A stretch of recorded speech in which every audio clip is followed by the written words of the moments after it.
ನಿಮಗೆ ಯಾರಿಗೂ ಗೊತ್ತಾಗದ ಹಾಗೆ ಡೂಪ್ಲಿಕೇಟ್ ಖಡ್ಗ ಮಾಡಿಸಿ ಹಾಕೊಂಡ್ಲು. ಅಯ್ಯೋ,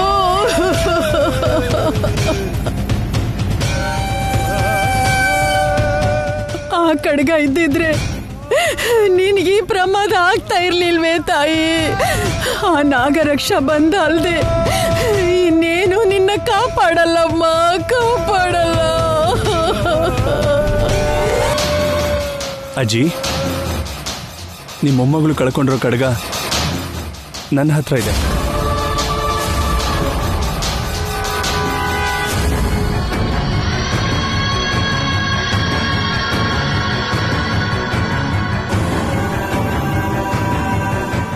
ಭೈರವಿ ಏರ್ಪೋರ್ಟ್ನಲ್ಲಿ ಕಳ್ಕೊಂಡ ಖಡ್ಗ ನನಗೂ ಅದೇ ಏರ್ಪೋರ್ಟ್ನಲ್ಲಿ ಸಿಕ್ತು.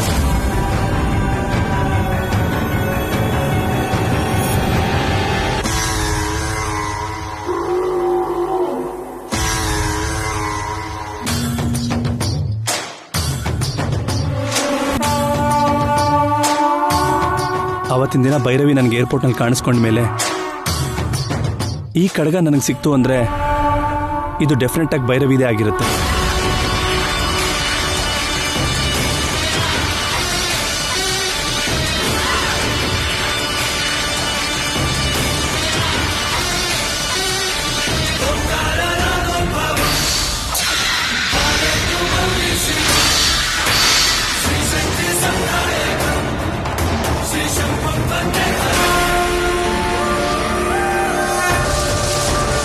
ಅಜ್ಜಿ, ಭೈರವಿನ ನಾನು ಕಾಪಾಡೋದಕ್ಕೆ ನೋಡಿದೆ. ಆ ಹಾವು ನನ್ನ ಕಚ್ಚೋಕೆ ನೋಡ್ತು, ಆದರೆ ನನಗೇನು ಮಾಡೋಕ್ಕಾಗಲಿಲ್ಲ. ಅಂದರೆ ನೀವು ಹೇಳಿದ ಹಾಗೆ ಈ ಖಡ್ಗಕ್ಕೆ ತುಂಬ ಮಹಿಮೆ ಇದೆ ಅಂತ ಅರ್ಥ ಆಗುತ್ತೆ.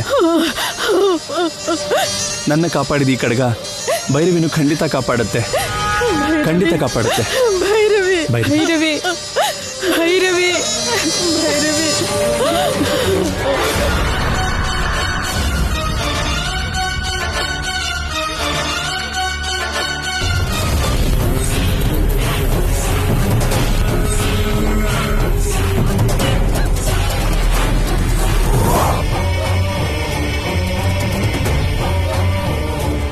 ಅಮ್ಮ, ಭೈರವಿ ಮೈಯೆಲ್ಲ ನೀಲಿ ಬಣ್ಣಕ್ಕೆ ತಿರುಗ್ತಾ ಇದೆ. ಭೈರವಿ ನಮಗ್ ದಕ್ತಾಳೋ ಇಲ್ವೋ ಅಮ್ಮ? ಭೈರವಿ, ನಿನ್ಗೆ ಖಡ್ಗ ಹಾಕಿದ್ದೀನಿ, ನಿನ್ಗೇನೂ ಆಗಲ್ಲ. ಎದ್ದೇಳು ಭೈರವಿ. ಭೈರವಿ, ಕಣ್ಬಿಡು. ಮುಖ ಕೂಡ ನೀಲಿ ಆಗ್ತಾ ಇದೆ ಅಜ್ಜಿ, ನನಗೆ ಭಯ ಆಗ್ತಾ ಇದೆ. ಅಮ್ಮ, ಭೈರವಿ.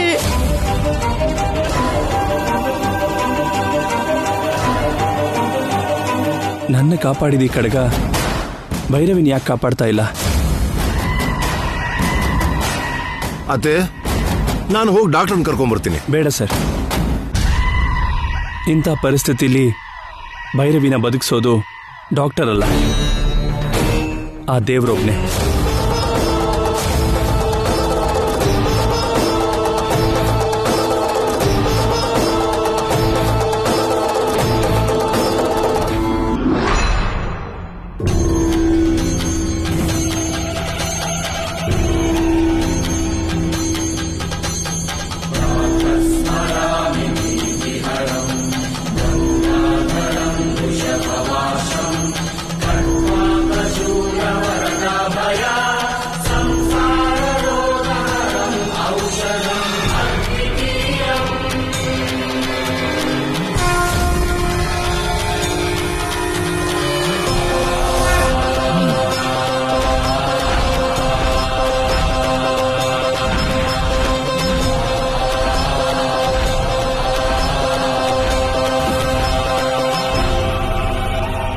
ನೀನ್ ದೇವ್ರೇನಾ?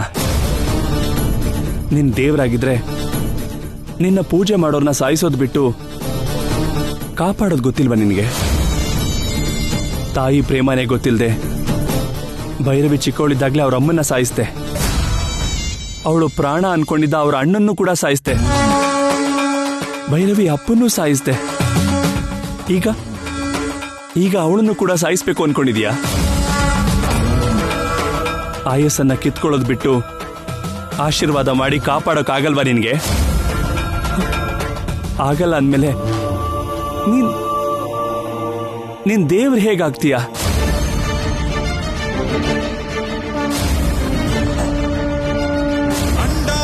ನಿನ್ನ ಪೂಜೆ ಮಾಡೋ ಭಕ್ತರನ್ನ ಕಾಪಾಡೋಕ್ಕಾಗಲ್ಲ ಅಂದ್ರೆ ಕೈಲಾಸನಾಥ ಅನ್ನೋ, ಶಂಭೋ ಶಂಕರ ಅನ್ನೋ, ಮಹಾಶಿವ ಅನ್ನೋ ಬಿರುದುಗಳೆಲ್ಲ ಯಾಕೆ ನಿನಗೆ?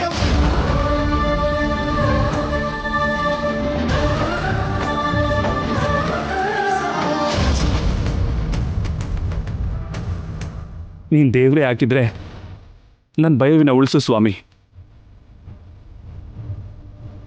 ಭೈರವಿ ಇಲ್ದೆ ನಾನು ಬದುಕಲ್ಲ ಶಿವಪ್ಪ.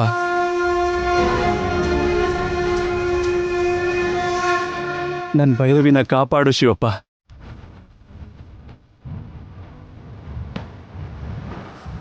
ನಿನಗೆ ಬೇಕಾಗಿರೋದು ಪೂಜೆ ಅಲ್ಲ, ಪ್ರಾಣ ಅಂತ ನೀನು ಅನ್ಕೊಂಡ್ರೆ ನನ್ನ ಪ್ರಾಣ ತಗೊಂಡಾದ್ರು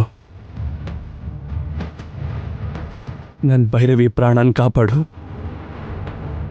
ನನ್ನ ಭೈರವಿ ಪ್ರಾಣನ್ ಕಾಪಾಡು, ಕಾಪಾಡು. ಹರ ಹರ ಹರ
ನೀವು ಜನನ ಮರಣಗಳನ್ನ ಶಿವಸಂಕಲ್ಪ ಅನ್ಕೊಳ್ಳೋ ಶಿವಭಕ್ತರು. ಕಾಮ ಕರ್ಮ ಕ್ರಿಯೆಗಳನ್ನು ಶಿವಲೀಲೆ ಅಂತ ಭಾವಿಸೋ ಸಿದ್ಧರು. ನೀವಿಲ್ಲಿಗೆ ಸೃಷ್ಟಿಯೆಲ್ಲ ಶಿವಮಯ ಅನ್ಕೊಳ್ಳೋ ನಮ್ಮ ಸಂಚಾರಕ್ಕೆ ಯಾರ ಸ್ವಾಗತನೂ ಅಗತ್ಯ ಇಲ್ಲ. ಇಷ್ಟ ಇದ್ದ ಕಡೆ ಇರ್ತೀವಿ, ಇಷ್ಟ ಆಗೋ ಕಡೆ ಹೋಗ್ತೀವಿ. ಆ ಪರಶಿವನಿಗೆ ಬೇಕಾಗಿರುವುದು ನಂಬಿಕೆನೇ ಹೊರತು ನಿನ್ನ ಪ್ರಾಣ ಅಲ್ಲ. ನಿನ್ನ ನೋವನ್ನ ವೇದನೆಯನ್ನ ಶಿವನಿಗೆ ಹೇಳಿಕೊಂಡಿದೀಯಾ? ನಿನ್ನ ಸಮಸ್ಯೆನ ಹೇಗೆ ಪರಿಹಾರ ಮಾಡಬೇಕು ಅನ್ನೋ ಸಮಯನ ಆ ದೇವರಿಗೆ ಕೊಡದೆ ನಿನ್ನ ಪ್ರಾಣ ತಗೋ ಅನ್ನೋದು ಮೂರ್ಖತನ. ಆ ಶಿವಯ್ಯನಿಗೆ ಬೇಕಾಗಿರೋದು ಆತ್ಮ ನಿವೇದನೆಯೇ ಹೊರತು ನಿನ್ನ ಪ್ರಾಣ ಅಲ್ಲಯ್ಯ. ಕೊಡೋದನ್ನ ಬಿಟ್ರೆ ತಗೊಳ್ಳೋದನ್ನ ಗೊತ್ತಿಲ್ಲದ ಆ ಶಿವಯ್ಯನಿಗೆ ನಿನ್ನ ಪ್ರಾಣ ಯಾಕಪ್ಪ? ಪಾಹಿಮಾಮಂದ್ರೆ ಕರಗಿ ಹೋಗೋನು, ದಕ್ಷಮಾಮಂದ್ರೆ ಧಾವಿಸಿ ಬರೋನು ಆ ಪರಮಶಿವ ಒಬ್ಬನೇ. ಭಕ್ತಿಯಿಂದ ಪೂಜೆ ಮಾಡಿ ಆ ದೇವರು ನಿನ್ನ ಕೋರಿಕೆನ ಖಂಡಿತ ನೆರವೇರಿಸ್ತಾನೆ.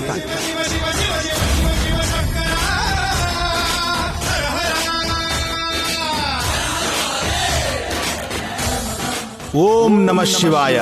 ಪೂಜೆ ಶುರು ಮಾಡು.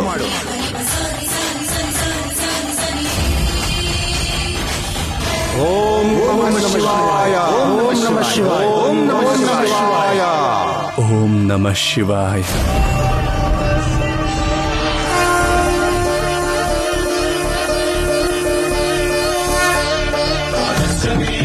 ಓಂ ನಮಃ ಶಿವಾಯ,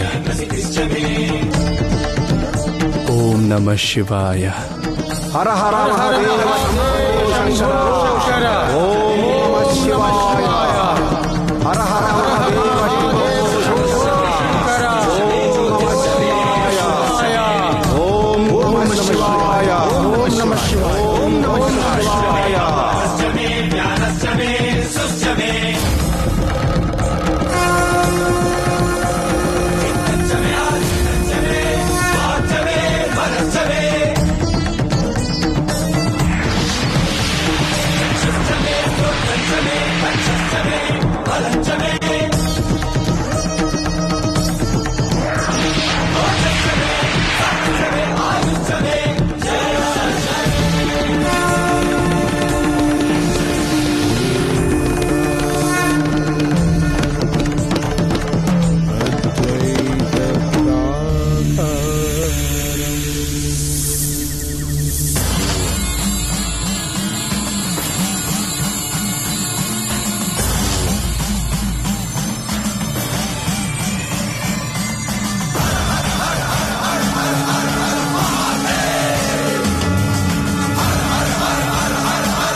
ನಮಃ ಶಿವಾಯ.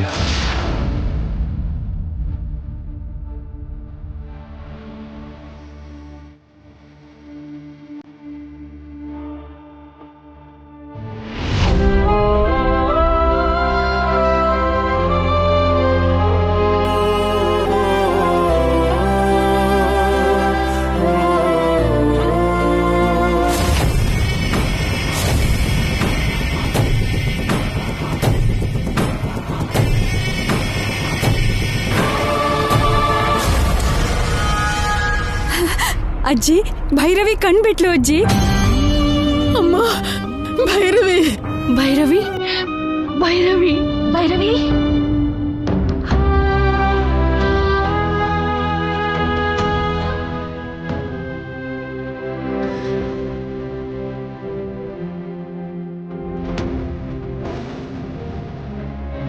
ಅರ್ಜುನ್,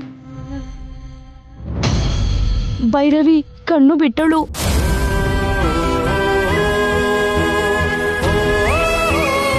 ಭಕ್ತಿಯಿಂದ ಪೂಜೆ ಮಾಡು. ಆ ದೇವರು ನಿನ್ನ ಕೋರಿಕೆನ ಖಂಡಿತ ನೆರವೇರಿಸ್ತಾನೆ.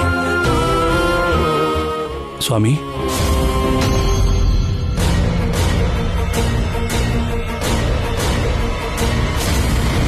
ಸೃಷ್ಟಿಯೆಲ್ಲ ಶಿವಮಯ ಅಂದ್ಕೊಳ್ಳೋ ನಮ್ಮ ಸಂಚಾರಕ್ಕೆ ಯಾರ ಸ್ವಾಗತನೂ ಅಗತ್ಯ ಇಲ್ಲ. ಇಷ್ಟ ಇದ್ ಕಡೆ ಇರ್ತೀವಿ, ಇಷ್ಟ ಆಗೋ ಕಡೆ ಹೋಗ್ತೀವಿ.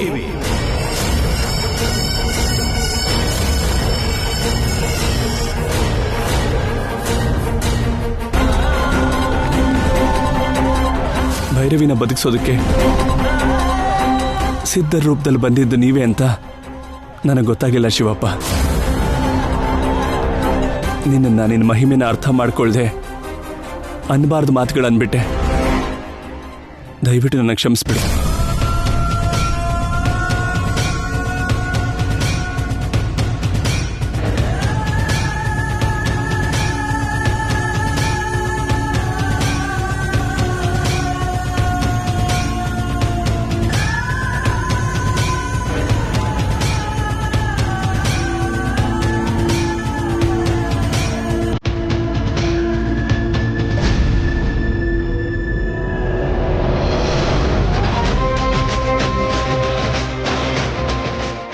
ಭೈರವಿ, ಪ್ರಜ್ಞೆ ಬಂದಿದೆಯಲ್ಲ, ಇನ್ನೇನು ಭಯ ಇಲ್ಲ. ಸ್ವಲ್ಪ ರೆಸ್ಟ್ ತಗೊಂಡ್ರೆ ಆಮೇಲೆ ಅವಳಿ ಎದ್ದು ಕೂತ್ಕೋತಾಳೆ. ಅಜ್ಜಿ, ಭೈರವಿನ ಒಳಗೆ ಕರ್ಕೊಂಡು ಹೋಗಿ ಮಲಗಿಸಿ. ಆಯ್ತಪ್ಪ.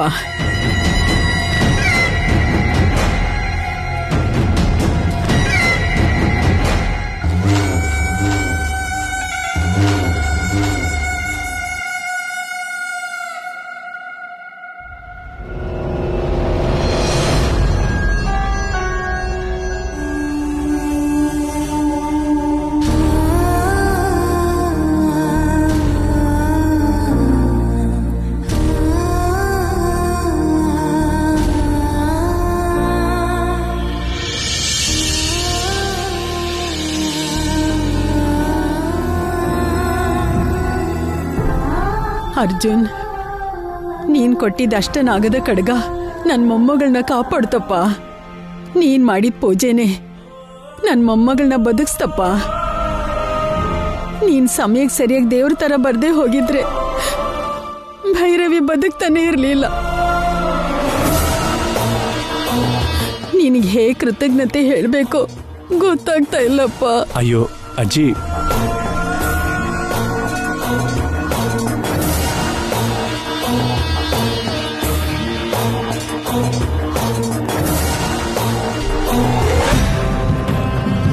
ಮನೆಯಿಂದ ಒದ್ದು ಓಡಿಸ್ಬೇಕಾದವನ್ಗೆ ಕೃತಜ್ಞತೆ ಹೇಳ್ತಿದ್ದೀರಲ್ಲ ಅತ್ತೆ.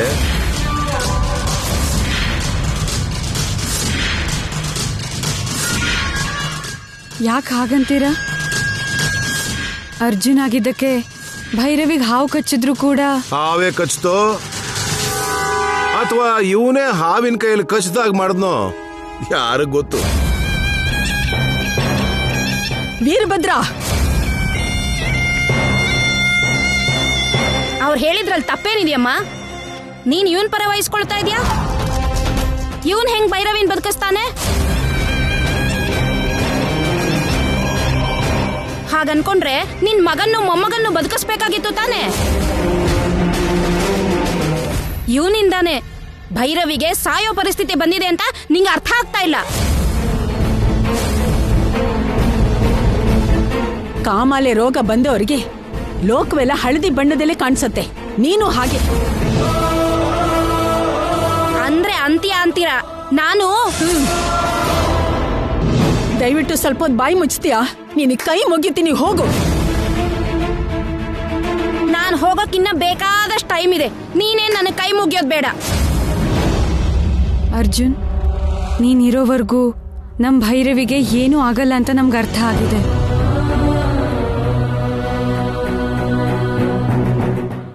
ಭೈರವಿಗೆ ಅಲ್ಲ, ನಿಮ್ಗೆ ಯಾರಿಗೂ ಏನೂ ಆಗದ ಹಾಗೆ ನೋಡ್ಕೊಳ್ಳೋದಕ್ಕೆ ನಾನಿದ್ದೀನಕ್ಕ. ನೀವು ಧೈರ್ಯವಾಗಿರಿ. ಥ್ಯಾಂಕ್ಸ್ ಅರ್ಜುನ್. ಇವಳೇನೋ ಅವನ ವರ್ಷದಲ್ಲಿ ತಮ್ಮ ಅಂತ ಒಪ್ಕೊಂಡ್ಬಿಟ್ಲಾ? ಅವನೇನೋ ನಾನಿದ್ದೀನಿ ಅಂತ ಭರವಸೆ ಕೊಡ್ತಾ ಇದ್ದಾನೆ.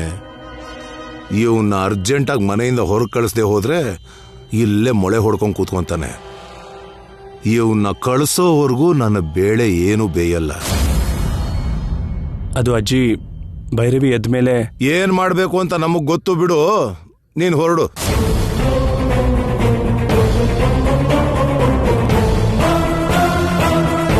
ಹೋಗಿ ಅಂತ ಹೇಳ್ತಾ ಇದ್ದಾರಲ್ಲ, ಅರ್ಥ ಆಗ್ತಿಲ್ವಾ?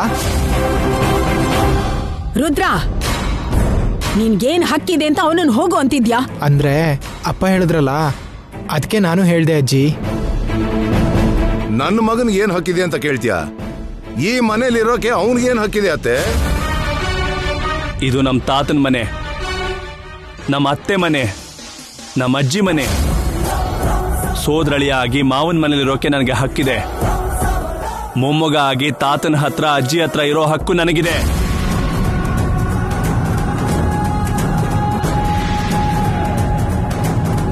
ನೀನ್ ಯಾವ ತಾತನ ಬಗ್ಗೆ ಹೇಳ್ತಿದ್ಯೋ ಅದೇ ತಾತ ನಿಮ್ ಕುಟುಂಬನ ಯಾವತ್ತೋ ಊರಿಂದ ಆಚೆ ಹಾಕಿದ್ದಾರೆ.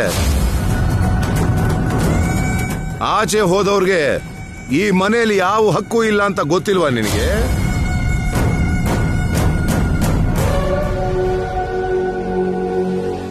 ಯಾರೇನೇ ಹೇಳಿದ್ರು ನಾನು ಹೋಗೋದಿಲ್ಲ. ನಾನು ಇಲ್ಲೇ ಇರ್ತೀನಿ.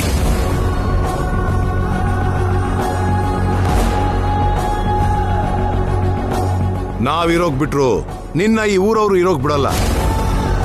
ಆಚೆ ಹಾಕ್ದವನು ಮತ್ತೆ ಯಾಕೆ ಬಂದೆ ಅಂತ ನಿನ್ನ ಒದ್ದು ಹೊರಗಾಕ್ತಾರೆ. ಅತ್ತೆ, ಈ ಊರಿನ ಕಟ್ಟುಪಾಡುಗಳ ಬಗ್ಗೆ ನಿಮ್ಗೆ ಚೆನ್ನಾಗಿ ಗೊತ್ತು. ಒಂದು ಸಲ ಆಚೆ ಹಾಕ್ದವನ್ನ ಮತ್ತೆ ಈ ಮನೇಲಿ ಇರೋಕ್ ಹೇಗ್ ಬಿಡ್ತೀರಾ? ನಿಮ್ಮನ್ನ ಹೇಗೋ ಮರಳು ಮಾಡಿ ಇಲ್ಲೇ ಇರೋದಕ್ಕೆ ಪ್ಲಾನ್ ಮಾಡ್ತಿದ್ದ ನೀವನು.